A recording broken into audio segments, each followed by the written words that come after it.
Élu dans Joliette-Montcalm en 1976, il a été député pendant 26 ans.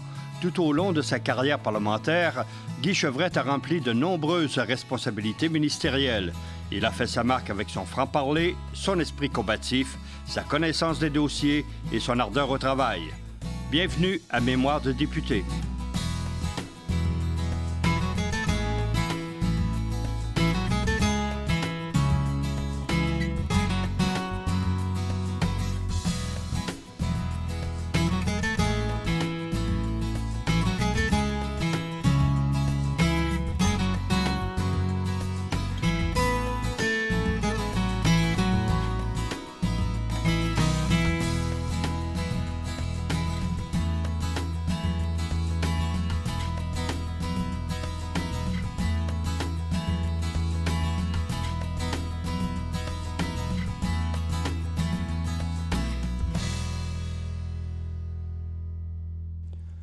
Bonjour, M. Chevrette. M. Morin, bonjour. En 1998, il y a de nouvelles élections générales au Québec. Vous sollicitez un 6e mandat consécutif. Qu'est-ce qui vous motivait? Bien, ce qui me motivait, c'était un peu de continuer ce que Bouchard avait commencé, l'assainissement des finances publiques, mais surtout le contrôle de la dépense et de la dette publique. Il venait d'adhérer au déficit zéro par un sommet. Moi, je voulais continuer dans ce sens-là. Je croyais au non-endettement des générations futures, donc il fallait contrôler cette dette-là.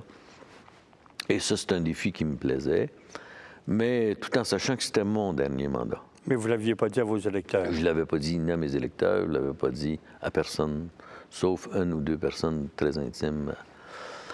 Et à ce moment-là, j'ai été réélu encore avec tout près de 10 000 de majorité. C'est là que j'ai eu un peu d'énergie, mais pas longtemps, je suis passé tout de suite au transport. Mais là, c'était quand même un assez gros mandat, transport. Transport, j'ai fait un sommet.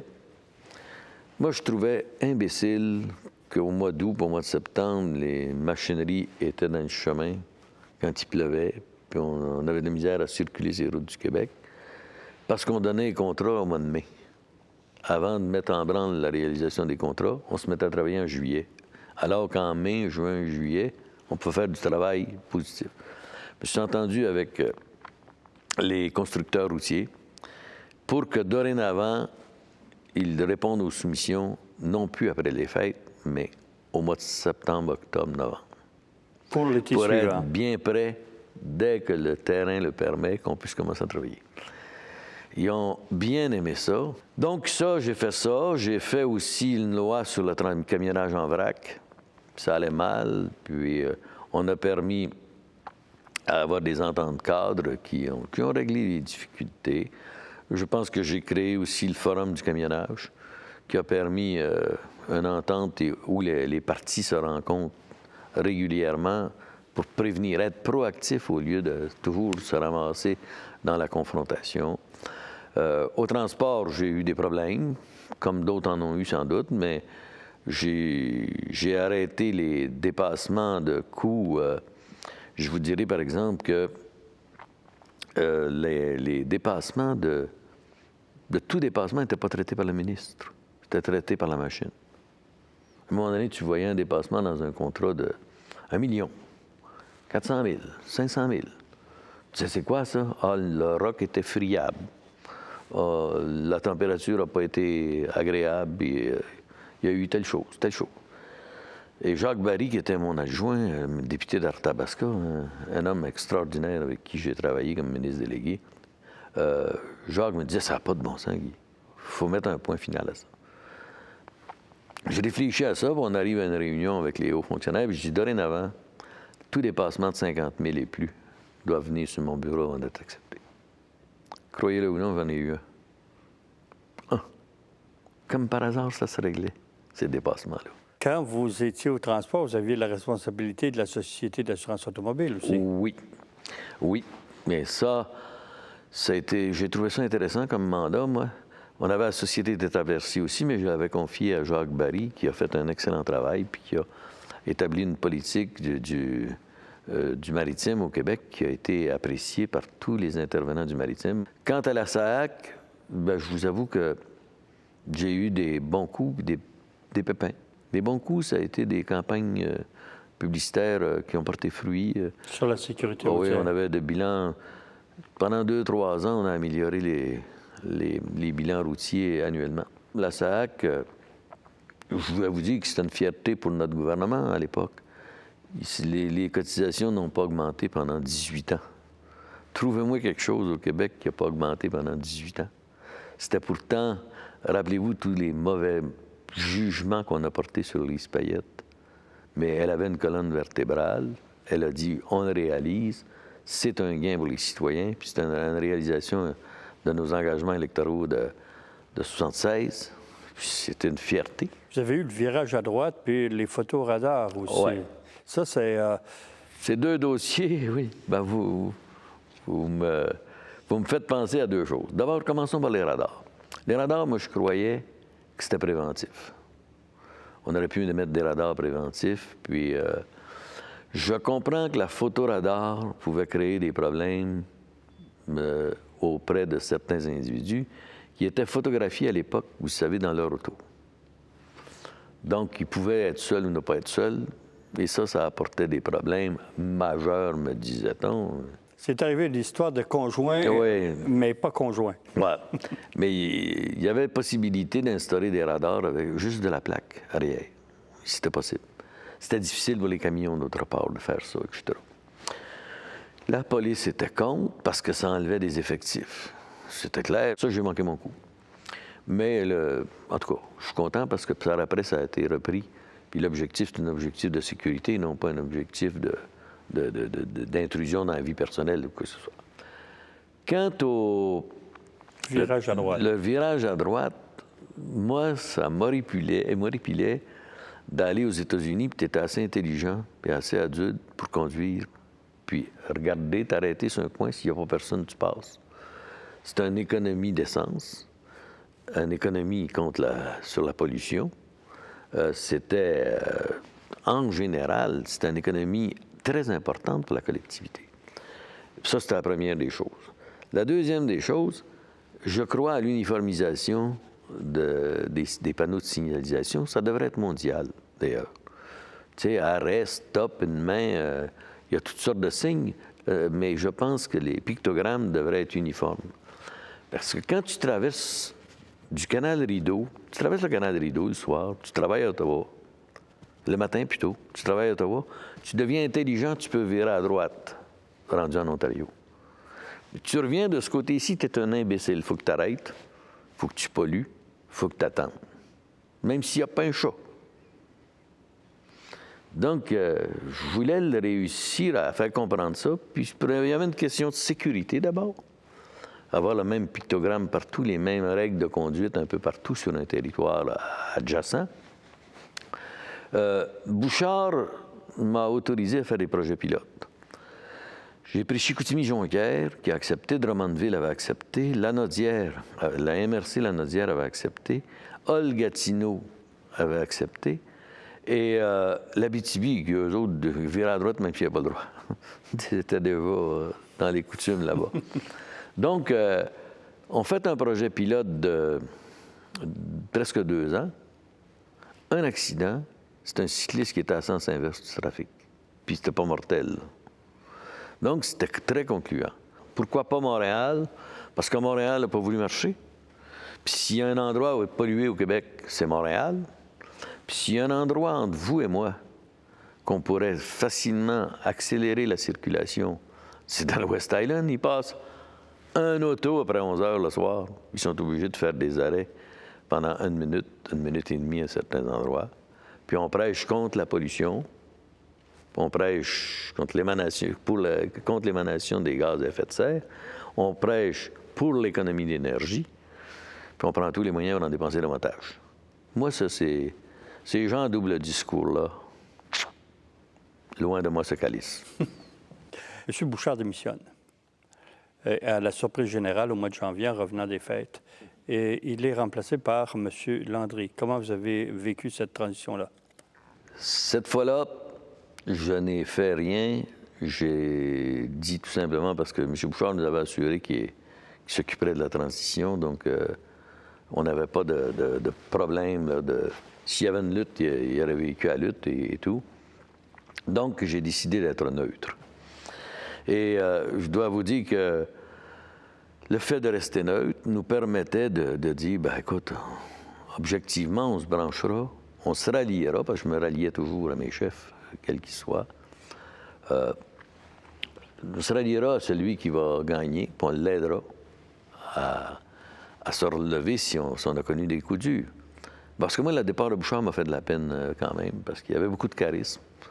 Ce gars-là pouvait emmener le Québec assez loin. Je pense qu'il y avait une crédibilité, il y avait du charisme.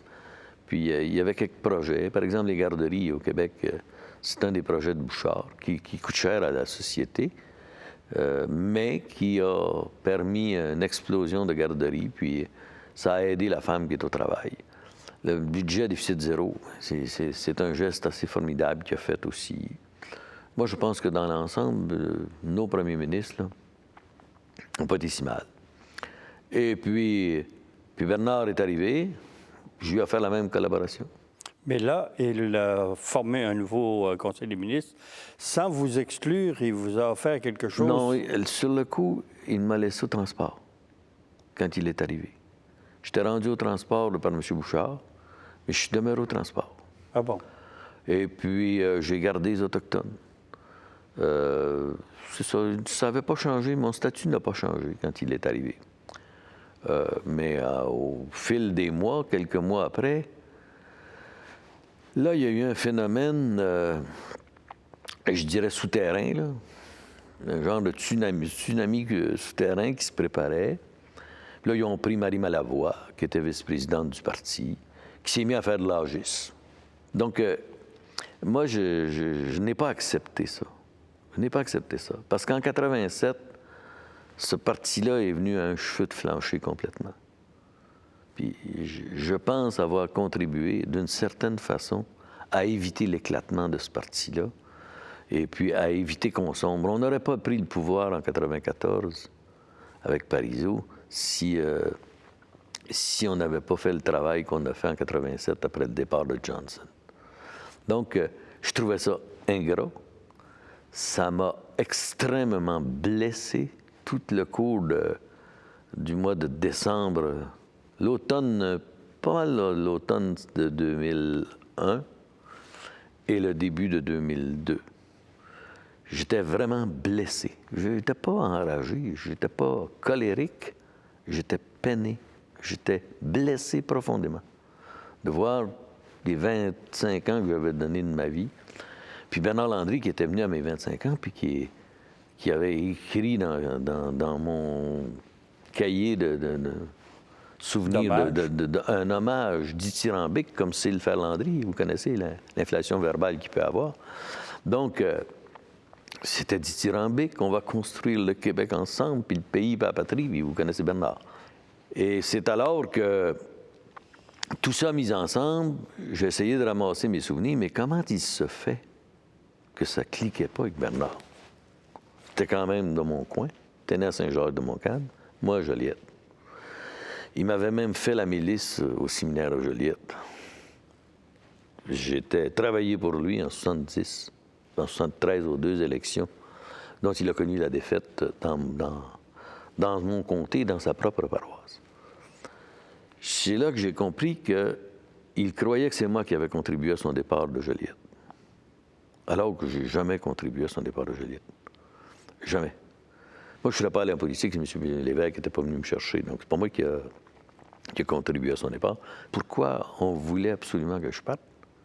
Alors que les citoyens, en général, je pense, me voyaient comme un pilier quand même.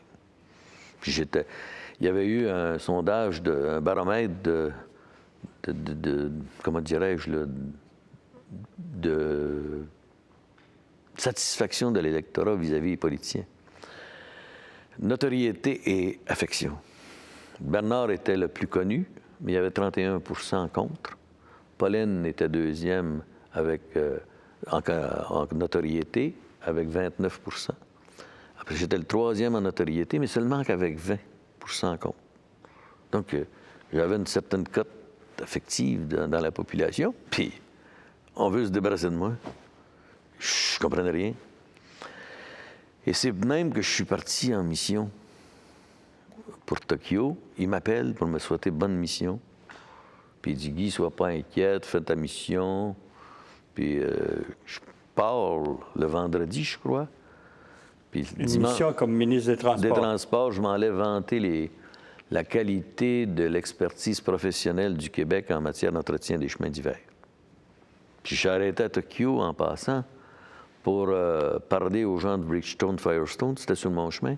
Et la compagnie, il y avait toutes sortes de rumeurs qui fermeraient leurs portes à Joliette. Puis je m'en allais un peu positionner Joliette pour éviter une fermeture. Puis quand je suis revenu d'un souper, j'ai un message de M. Landry qui me fait miroiter que j'aurais les Autochtones seulement. Et si je le voulais bien, être adjoint de Gilles Barry. Adjoint de Gilles Barry. Oui. Mais là, ça s'est tout déroulé. Là, dans ma tête, là, ça s'est tout entrecroisé, tout ça. Puis j'ai dit, je me retourne au Québec. Mais il dit, viens pas au Québec, je t'assermenterai, mais que tu vas revenir. Là, j'ai dû y expliquer. Je dis, Monsieur le Premier ministre, là, ou bien vous ne comprenez pas je l'ajoute, là. Vous me dites que je ne serai plus ministre des Transports demain, puis je suis ici pour faire une mission comme ministre des Transports, puis vous dites, inquiète, tu n'as pas fini ta mission. C'est là que j'ai eu l'indifférence entre le jugement et l'intelligence. Et je dois vous avouer très franchement que j'ai décidé de revenir. Puis là, il y avait des trentaines de militants qui m'attendaient. Ils ne voulaient pas que je démissionne, personne. Moi, je les avais sollicités qui viennent me donner conseil. Mais dans ma tête, c'était fini. Je me retirais de la vie politique. Je suis incapable de travailler avec quelqu'un qui ne me fait pas confiance. Ça a toujours été mon cas dans toute ma vie. J'ai donc demandé quand même une rencontre à M. Landry pour me faire bien confirmer ce qu'il me proposait. Parce qu'une semaine avant, ou quelque chose du genre, on m'avait fait miroiter que je pourrais être président de la CSST ou président des normes du travail. Je ne me rappelle pas trop parce que j'étais assez bouleversé à ce moment-là et très blessé. Donc, il m'a confirmé que c'était les Autochtones. Puis je savais qui m'avait proposé pour être ministre des Autochtones. Il y en a un qui m'avait dit « Enlève-les pas de là, c'est lui qui a tout fait le millage. Si on signe la paix des braves bientôt, c'est un peu grâce à Guy Chevrette, avec Ted Moses, qui ont défriché de part et d'autre le dossier, etc. » Puis, mais moi, je disais, hey, pour garder ma limousine, me faire promener l'arrière-train en limousine, alors que le monde va tout conclure que je suis déchu et que je n'ai plus sa confiance, il n'y en est pas question. Il n'y en est pas question. Je pense que je mérite un peu plus de respect que ça. Puis, d'autant plus que je lui avais dit, le 18 octobre 2001, que je ne solliciterais pas un nouveau mandat. Donc, j'ai dit, j'aimerais ça finir mon mandat bien doucement, mais avec force. Puis, il n'a pas respecté ça. Donc, je lui ai dit, c'est pour ça que j'ai annoncé le soir là, du 29 janvier que le lien de confiance était rompu. Mais ce qui avait été drôle le matin du 29, j'ai été rencontrer à Verchères. Et il m'a répété la même chose, donc j'ai décidé de... J'ai dit, à 3 heures cet après-midi, je vous dirai ma décision. Mais je voulais l'apprendre à mes employés avant. Je suis parti tout de suite pour Québec. Et en cours de route, je décide d'appeler Brassard. Et je dis à Brassard, qu'est-ce que tu fais? Il dit, moi, si je n'étais pas tout seul, je démissionnerais.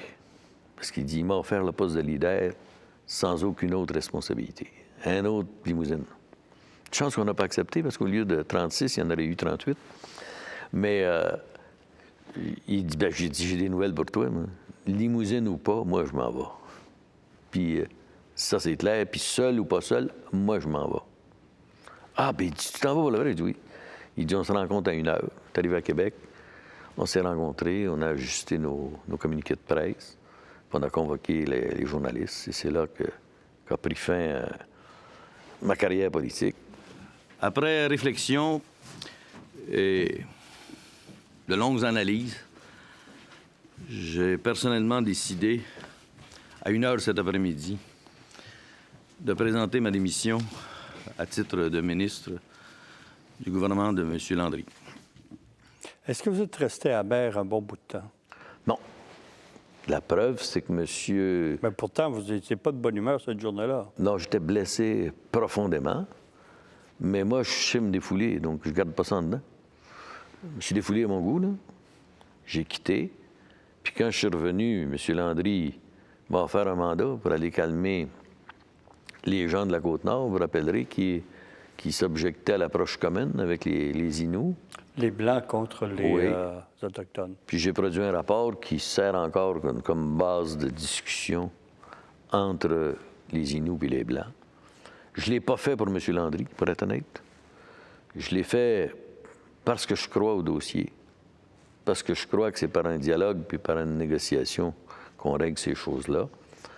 Puis par compromis de part et d'autre. Et j'ai tourné la page, j'ai fait un voyage de 100 jours après. Je suis parti un peu comme Jules Verne avec ses 80 jours. Moi, j'ai fait 100 jours. J'ai fait d'abord la France, puis ensuite la Grèce, la Turquie. J'ai fait le Kenya, j'ai fait l'Égypte, puis j'ai fait la Sardaigne, la Sicile, puis je suis revenu finir ça à Bordeaux. Vous avez travaillé sous plusieurs chefs, plusieurs premiers ministres, de M. Lévesque à M. Landry. Si vous les prenez un par un, est-ce que vous aviez des relations complices, intimes, ou des relations, je dirais, plus d'affaires? Avec M. Lévesque, c'était une relation de grand respect. Je respectais tellement M. Lévesque, il était tellement charismatique. Ce gars-là, on l'aimait. On aurait fait n'importe quoi pour lui. Avec M. Parizeau, c'était une relation très respectueuse, mais très cordiale en même temps. J'ai une très bonne relation avec M. Parizeau. Puis M. Johnson, entre-temps. M. Johnson, je n'ai pas eu le temps énormément, moi, d'apprécier Pierre Mac à sa juste valeur. Moi, je pense qu'il s'est mis puis d'un plat avec son affirmation, même si je me suis rangé derrière lui. M. Bouchard est un gars très charismatique. Lui, on se connaissait depuis... C'est lui que je connaissais le plus. M. Bouchard, je le connaissais depuis une 25-30 ans. Donc, je savais capable de grandes choses. C'était un peu plus... Il était un peu plus irascible. Lui aussi était capable de petites bouffées de fièvre de temps en temps. Mais moi, ça m'importait peu. Je le connaissais, puis... Vous n'avez pas parlé de M. Landry, de vos relations avec lui? Non, moi, je pense que M. Landry est un gars super cultivé, super intelligent. Mais je vous ai dit une phrase tantôt que je vous répète. Il y a une différence entre intelligence, culture et jugement politique. En 2004, vous avez tenté un retour en politique, mais ce qui a étonné bien du monde, c'était la mairie de Québec. Qu'est-ce qui vous motivait d'aller là? Bon, ça, ils sont venus une délégation de 6 échevins, là. Et on jasait une couple d'heures avec moi. Ils m'ont dit comment ils voyaient ça. Je pense qu'ils cherchaient plus une personne qui aurait fait ce qu'eux voulaient qu'un leader. Ayant compris ça, j'ai démenti la nouvelle assez vite, là, malgré que j'ai été sollicité par un petit groupe. Là. Des téléphones aussi, mais j'ai dit non, je ne vais pas là. Vous avez plutôt pris le poste de président et directeur général de l'industrie forestière du Québec. Et là, vous êtes arrivé en période assez trouble pour l'industrie. Je suis arrivé en crise, en pleine crise. D'ailleurs, il y a certains ministres libéraux pas brillants là, qui ont reproché aux industriels de m'avoir engagé. Ils ont dit pourquoi avoir engagé un péquiste. Eux autres sont venus me chercher parce qu'ils pensaient que ils voulaient avoir quelqu'un qui était capable de les représenter, mais qui connaissait le dossier aussi. Comme j'avais été ministre de la Forêt, que mon père était bûcheron, que j'étais fils de bûcheron, que j'ai gagné mes études dans Moulin-Sy, je connaissais le milieu. Je connaissais bien le fonctionnement du ministère et je pouvais leur aider. Puis c'est eux autres qui sont venus me chercher. C'est pas moi qui ai sollicité l'emploi. Puis je pense que c'est une industrie, d'autre part, de base extraordinaire pour le Québec parce que c'est une ressource naturelle renouvelable. Tu coupes un arbre, il va en pousser 10 si tu ne mets pas du béton dessus puis si tu ne laboures pas. Les deux grands facteurs de déforestation au Québec, c'est le béton, l'urbanisation, et l'agriculture. L'agriculture, il faut bien qu'on mange, donc il faut défricher. Donc, J'ai adopté ça, ce dossier-là. On est arrivé en pleine crise du bois d'œuvre. Les Américains ont réussi à nous extirper d'1 milliard de dollars en industrie. Pas d'argent, pas en pleine crise. Ça a été extrêmement dur. J'ai géré à des croissances. Je suis passé de 42 employés à 19. Donc, c'est vraiment gérer une décroissance. Et c'est pas encore reparti. Aux États-Unis, il y avait 2 200 000 permis de construction il y a quelques années. Aujourd'hui, s'il y en a 400 000 seulement. Imaginez-vous la chute dramatique de la construction aux États-Unis. Donc, la demande du bois d'œuvre n'est plus là. En 26 ans de carrière politique, comme député de Joliette, qu'est-ce que vous avez laissé à vos commettants comme réalisation au fil des ans? Bien, dans mon comté, je pense d'avoir laissé d'abord un réseau routier qui avait de l'allure, un centre hospitalier régional qui est respectable puis qui est reconnu maintenant comme un excellent centre hospitalier régional. J'ai laissé des HLM dans chacune de mes paroisses. Je me suis occupé beaucoup de loisirs. La municipalisation des loisirs, c'est une autre chose que j'ai faite durant que j'étais au loisir. Ça. J'ai aidé à l'équipement des terrains de loisirs chez les jeunes. J'ai fait beaucoup de social, des maisons de jeunes, etc. Sur le plan national, là, par exemple, il y a des choses dont je suis très, très fier. Oui, parce que vous avez fait plusieurs ministères. J'ai fait une bonne ribambelle de ministères, mais à chacun d'eux, j'ai essayé de laisser une marque. Au loisir chasse et pêche, je pense qu'avec la création du RONLQ et le regroupement des organismes de loisirs, on a fait beaucoup, plus de concertation. On a fait la CEPAC, j'ai fait la FAPAC. On a fait la FAPAC, c'était l'association qui s'occupe exclusivement de la faune, la politique énergétique, la création de la régie et de l'agence d'efficacité énergétique. Au niveau des parcs du Québec, j'ai touché partiellement ou totalement à une quinzaine de parcs au Québec sur les 20 quelques. Au niveau des transports, je pense avoir innové dans le système, le sommet sur les contrats routiers. Également, je vous dirais que le camionnage en vrac, j'aimerais ça qu'ils soient ici pour en parler, eux-mêmes. Le forum sur le camionnage, aux affaires municipales, un premier pas vers la décentralisation. Également, la création des CLD, des centres locaux de développement. Autochtones. Les Autochtones. Je suis à la base de toute la négociation sur la paix des Braves. Le processus avec les Atikamekw et les Montagnais, il n'est pas plus avancé que presque au moment où je suis parti, mais au moins il y a une base là qu'on pourrait se servir pour trouver des règlements. Les Autochtones, j'ai eu la politique autochtone également. J'ai eu... Non, ma vie publique est assez bien remplie. En ce qui concerne votre option, quelle réflexion portez-vous sur la réponse des Québécois au fil des ans? Bon, moi, je pense que... Moi, mon option, j'y crois toujours. Mais comme je vous dis, je suis pas un fanatique, puis je n'essaie pas de braquer les gens. Je pense que les Québécois, il s'agit d'une conjoncture pour changer la donne. Qu'est-ce qui nous dit que dans 6 ans d'ici ou dans 10 ans d'ici, les gens vont dire, on a-tu assez d'une gestion à la Harper ou d'une gestion à la fédéraliste? Puis on change d'option. Tout est possible en vie politique. C'est le peuple qui est maître. Moi, c'est le même, je vois ça. Merci, M. Chevret. Merci, M. Morin.